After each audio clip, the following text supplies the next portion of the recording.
I want to do just a quick video here to describe how to remove one of the safety features on these cheap diode lasers that can be used with the LatheEngraver. And I should say that not all of these lasers are going to have this, but we've discovered that a number of them do. And what they do is they effectively force the laser to work in this orientation. But when we want to mount this on the LatheEngraver, we need this to be horizontal. And so they're trying to avoid that from happening. And this happens right in here. If you can see, this is a little ball switch. This is this metal cap right there. And what we can do is we can just take that ball switch out and just pull the cap off of it in order to be able to bypass that safety feature. The way that I found that it's easiest to do this is to start so that you don't have to deal with all of the different components coming off, is to start with just taking some blue tape or some kind of tape and wrapping it around this whole thing, because what we'd like to do is keep all of the posts and washers and everything that they have in place, so we don't have to go searching around for those when they fall out. And so I'll put wrap this around a couple of times here.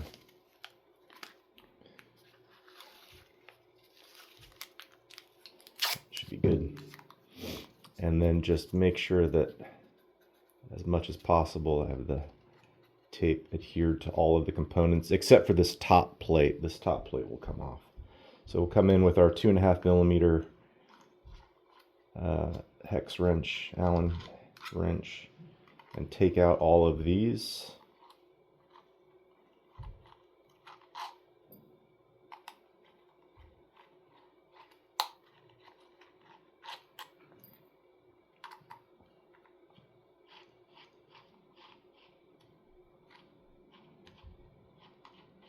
And now, once we have this out, just be a little careful to know that these spacers are only being held in by the tape now.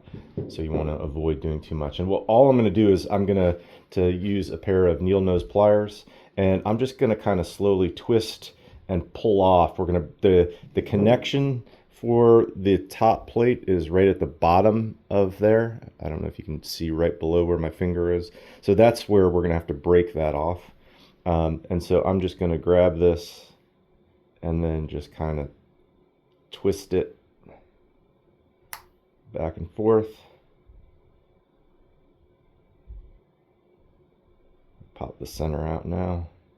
And I'm just being mindful that I'm not smashing this into any of the other electronics on here.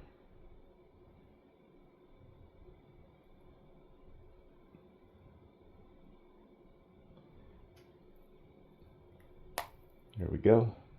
And we have our ball switch is removed from this, and now we'll be able to fire our laser in the horizontal mode. So just to put this back together, take the top plate, put our screws back in, tighten it all up, and you're good to go.